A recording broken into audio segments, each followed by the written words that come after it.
Welcome to Mental Health Momentum, a Silicon Slopes podcast. I'm Dr. David Morgan. I'm a licensed psychologist and the Director of Mental Health Awareness here at Silicon Slopes. And on this podcast, we talk about mental health issues in business and beyond and look for solutions as well. I'm going to introduce my guest to you today and my friend, Aaron Shields. Hello, Aaron. Hi, David. Aaron and I have met each other many times through different town halls we do here at Slopes, and he's an overall great guy. He's presented here as well during the town halls, and you do a great job. So thanks. I'm looking forward to this podcast. I don't want to be outshined, but you know what I'm saying. Right? I'm just kidding. I'm happy to be here. Happy to be here. Let me tell you a little bit about Aaron. He is an aerospace engineer turned tech executive. We're going to talk about that, and a leadership expert. While building and scaling multi-billion-dollar enterprise software and leading globally distributed teams across the US, Europe, and Asia, Aaron saw firsthand how mental health, emotional intelligence, and culture directly shape business results. He's the founder of Mountainside, a human performance and leadership development company built on the belief that the best products, teams, and cultures come from people living and working at their best. So I want to talk about this pivot here from aerospace engineer to tech executive and leadership expert. So I did a similar pivot, but it was from psychiatry to psychology when I realized I couldn't stand the sight of blood, and I figured I can't go to medical school, and so I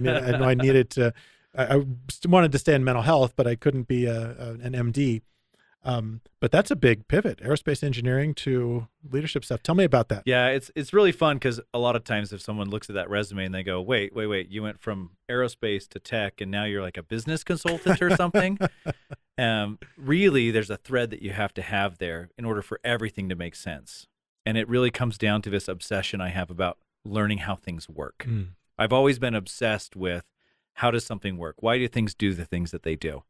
And at a very young age, I was taking stuff apart. Eventually, I got to where I could actually put things back together, which was Your parents are probably happy about that. Yeah, might have been a little bit late for a lot of their stuff, but I've always been obsessed with just how does this thing work, right? And so that really drew me into the aerospace and mechanical engineering community. That's where my undergraduate degree came from. Spent a bunch of time working for the Department of Defense. Big rockets, big systems, these mechanical systems. Yeah. As I started growing, I wanted to look more into even more complex systems, right? Software, technology. How do you deploy a global technology product in multiple countries with multiple jurisdictions and handling all of these different facets? So that was very, very attractive to me. And in the course of building and scaling that software, I came to realize that the most frustrating, incredible, complicated, beautiful things on the earth are people like you and me. The final frontier, yeah. Right? And the people and the interactions between those people. Yeah. So I became obsessed with high-performing teams. And the same thing, like, how does that work? What do the interactions look like? What needs to be there? And so if you look at it from that desire to understand the subtle turning of the world, then that career path makes a lot more sense. That makes perfect sense. Yeah, and you've gone from something far less complex like a rocket to something much more complex like a human being. When you say it that way, but it's true. It's totally right? true. Yeah. Right. You have the mechanical systems usually follow rules. And absolutely. Yeah. Physics, right? You probably took physics in mechanical engineering. Yeah. I didn't take any physics. Right. Because it doesn't help when talking about human beings, right? That the rules are we think we have them and we try to create them, but we're just discovering every single day. Mm-hmm. So I love that. I'm fascinated with the way that we can use our lived experience to identify patterns and then test some of those hypotheses. So there is a lot of science still involved. Oh, absolutely, yeah. But it definitely requires quite a bit more. There's the complexity and overall the impact is so much more absolutely. Exciting. Yeah. We don't, in mental health, we don't have laws of motion to rely upon that happen every single time, right? Yeah. That are unyielding. My brother's a mechanical engineer. He builds roller coasters for the Walt Disney Company. Mm-hmm. Awesome. And but now he's more into project management and working with people.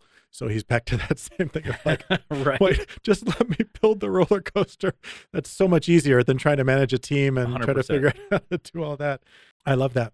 So do you have any personal experience regarding like your own mental health or in your family that is, of course, that kind of drew you to this as well? Yeah, I think the majority of us at this point, it's not an if, but a when. Right. And where are we now and that sort of thing, right? And my family, just to give a little background on my family, I have 8 kids. So we're just a huge posse of people, and we've got a lot of different neurodiversity, neurospiciness happening there. So we deal with things like ADHD, anxiety, autism spectrum disorder. Like all of that is just baked into our family dynamic. And so we come from kind of that space of lived experience, working through some of those things, the highs and the lows. Maybe a story that helps illustrate this, like COVID, the pandemic, was a really interesting pivoting moment for our family. My boy, who was like 8 years old at that time, was really struggling. Is he your oldest? No, he's not my oldest. Okay. But he was 8 years old. He was going to elementary school, level 1 autism, with ADHD. So that's a fun little cornucopia of exciting things. And that meant that he couldn't sit still in class. Yeah. He's also dysgraphic, meaning he has a hard time writing. And so going to school for him was a constant reminder of all of the things that he couldn't do properly.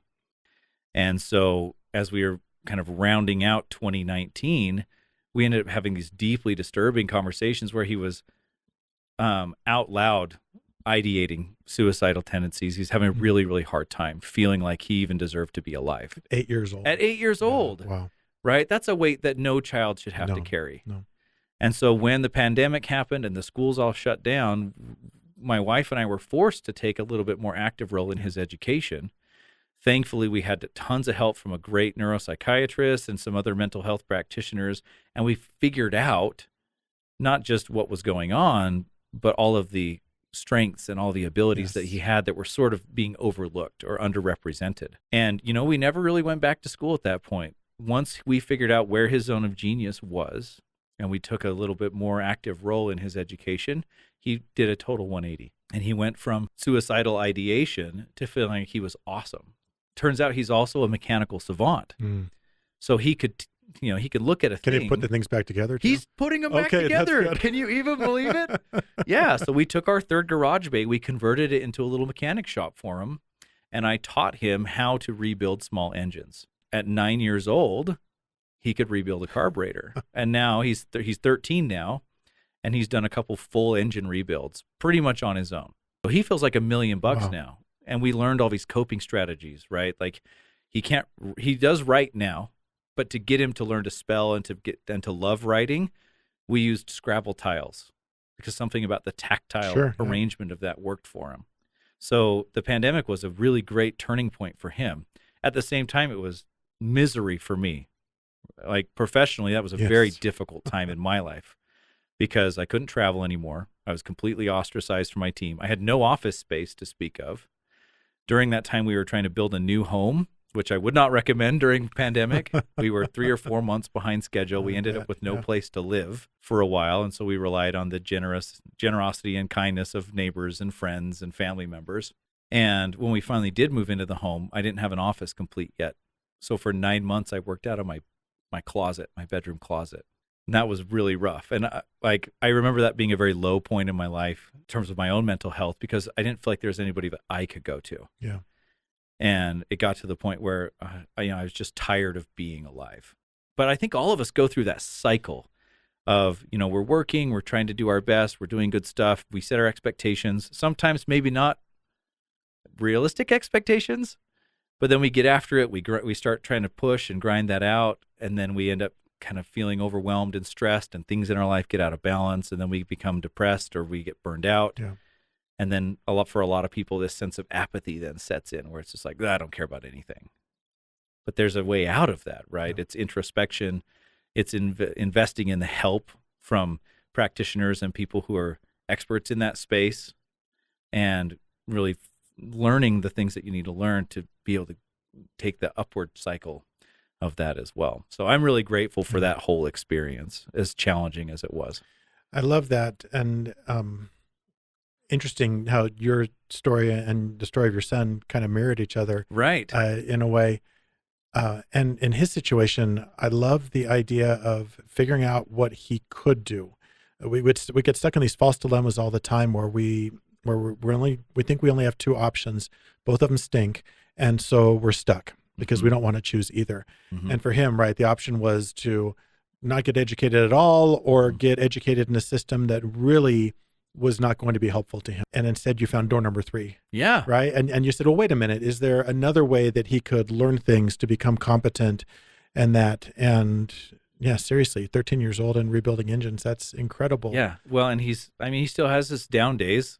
Some Sure. days are tough, but learning what we have learned and being equipped for those makes all the difference in the world. Yeah. We have to be curious about that stuff. And so much of innovation comes from difficult problems, right? Oh, You yeah. figure 100%. out probably almost all the innovation in mechanical engineering was because something didn't work the way it was supposed to. Mm-hmm. And someone said, is there a better way to do this?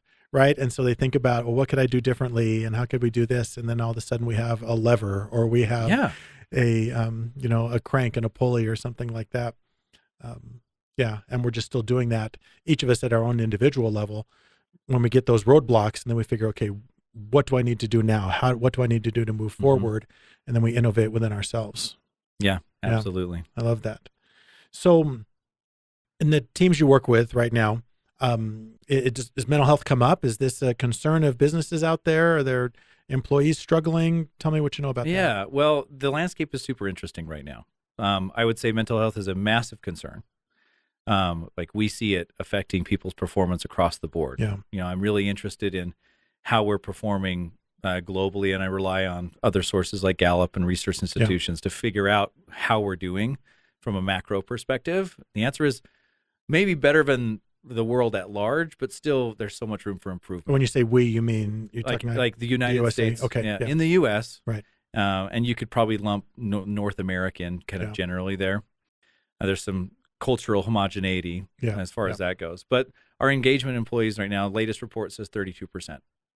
32% employee engagement at work. So we're literally getting about a third of what's possible out of our workforce. And you're paying for 100%. Right. Like there's a little bit of an imbalance there, right? But if you look at things like some of those macroeconomic factors, like employee engagement, turnover rate, in since we're sort of in the tech sector, largely at Silicon Slopes, like most big tech companies have employee retention rates of anywhere from 1.5 to 3 years. So people are cycling through the system. A recent survey showed that 41% of employees are looking for their next job at their current job. Wow. Right.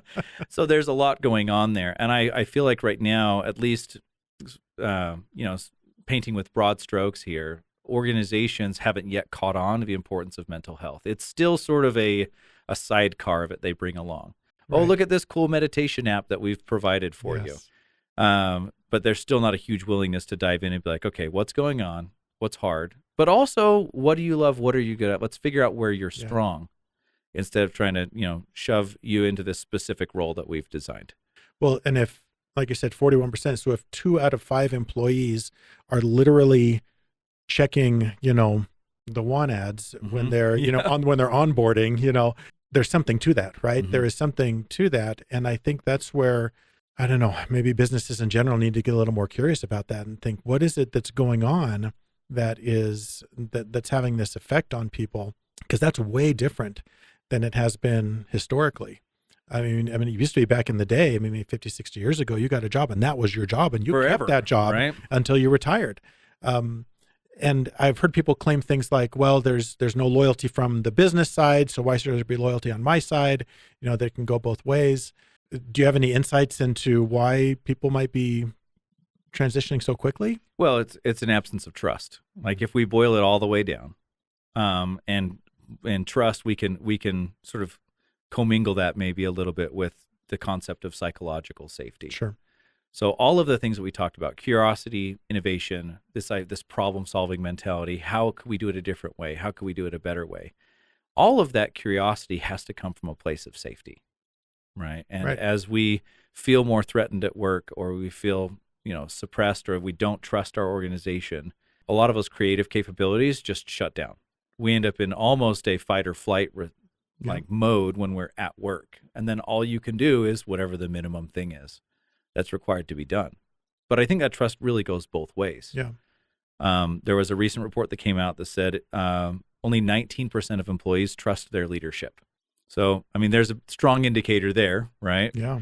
But we also look at the layoffs and other reorganizations that happen at the company level. And they might say, well, they're underperforming, or, economic conditions, or this or that. but ultimately there's trust being broken on both sides of that equation. Right. Begs the question of relationships then, right? Is just this idea of, like I said, that trust. And I know you talk about authenticity, which I love. I think that's, and you've modeled it just, in talking about some of the, the challenges that you had with your family years ago and that still occur now. What is it about authenticity well, tell us what that means first, just in your experience.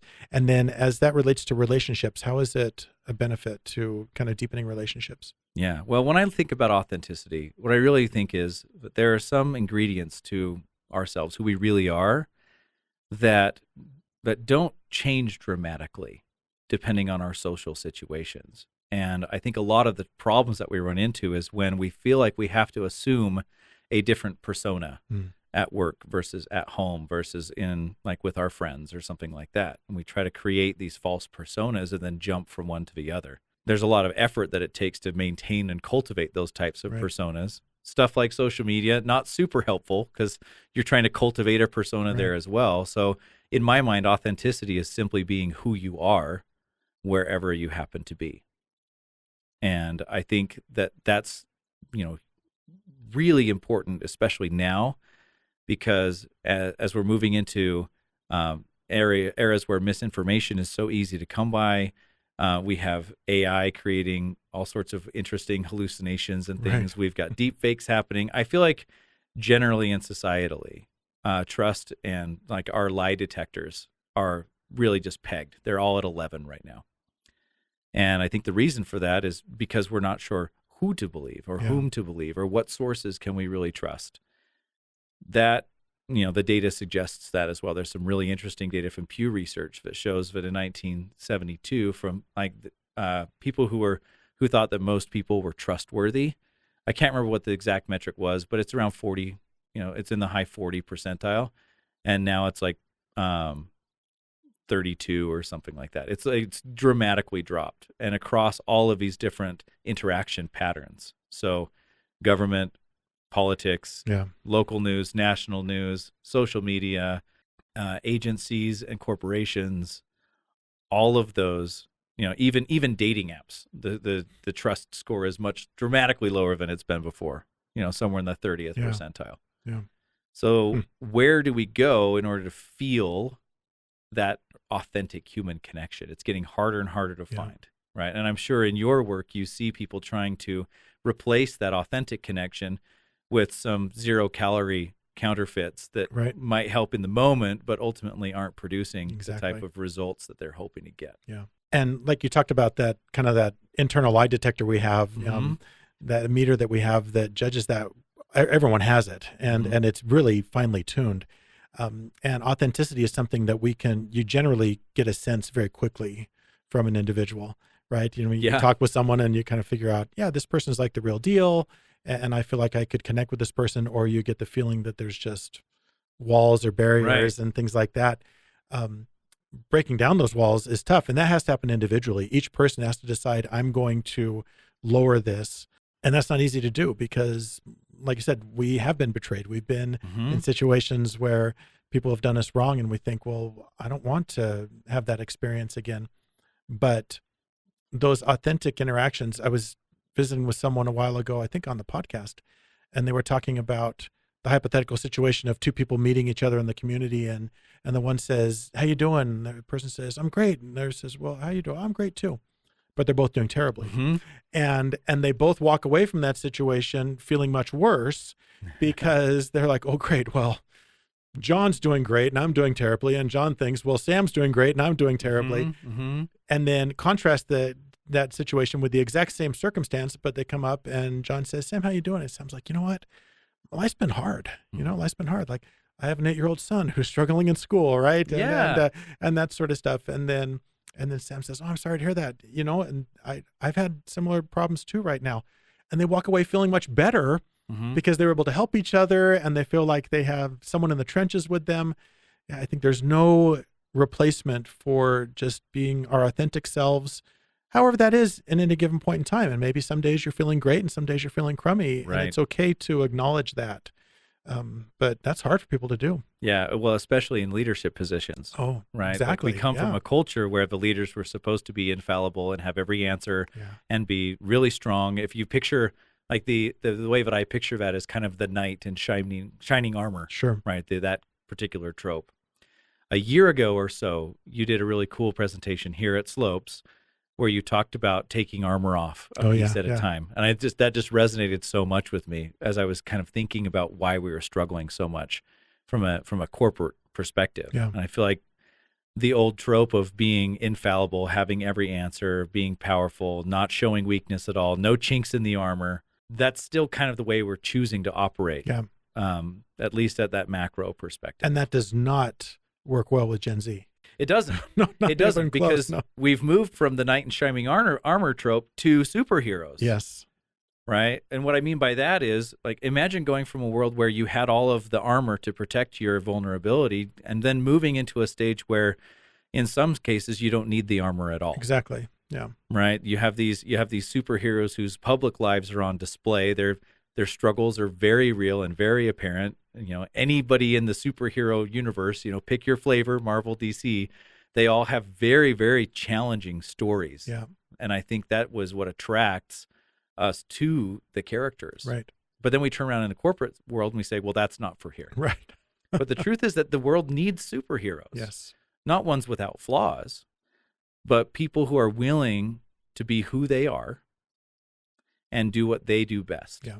For a long time, I've talked about in parenting, what children usually need are very imperfect examples in parents, because they're going to struggle, right? These kids, they're going to become adolescents and they're going to say, my life is horrible, or I'm struggling with this and I'm struggling with that. And then they look to mom and dad and they seem perfect and they're not showing any flaw. And they go, well, I can't identify because my parents are perfect. I'm flawed.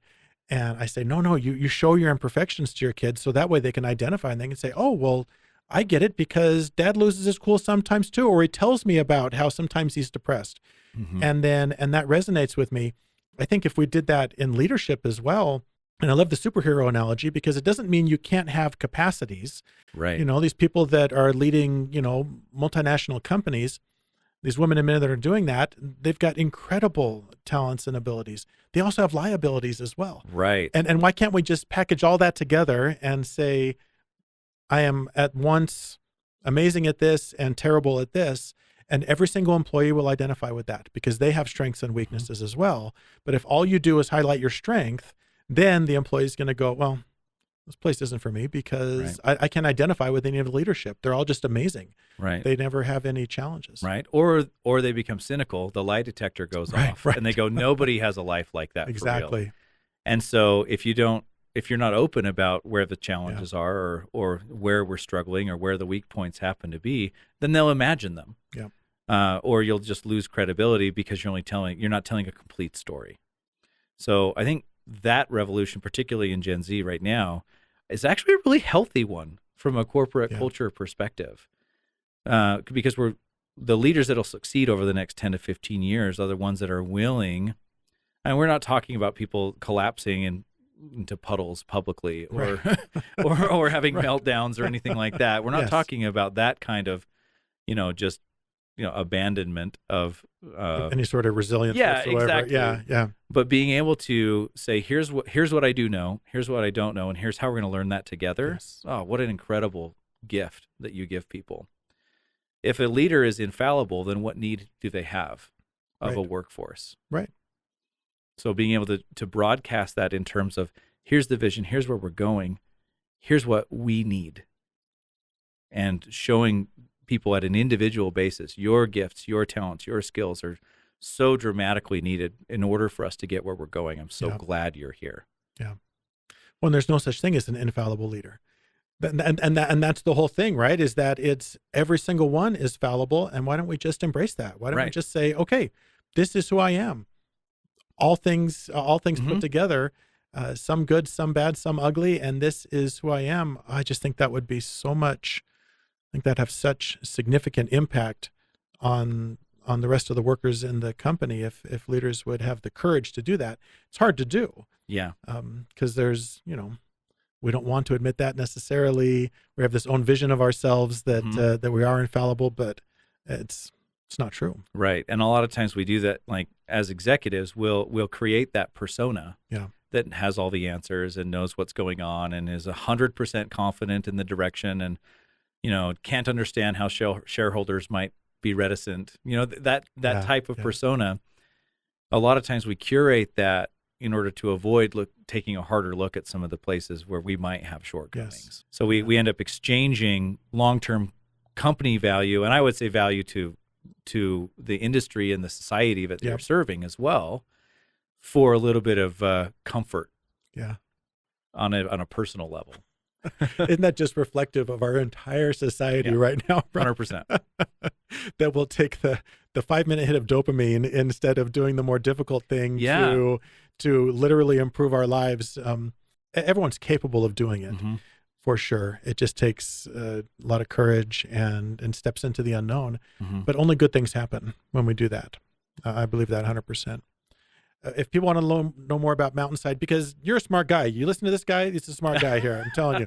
So where can they go to find out more about what you do? Yeah, well, so we service a handful of different kinds of people, right? So if you're a tech executive and you do feel like you've built a persona like that and you need help unraveling that and stepping more into an authentic lifestyle, it's a great place to go. If you're somewhere in those layers of middle management, where you see that happening and you feel like you have to project that as well, and that way, and so communication is breaking down in the strata there, we help those people as well.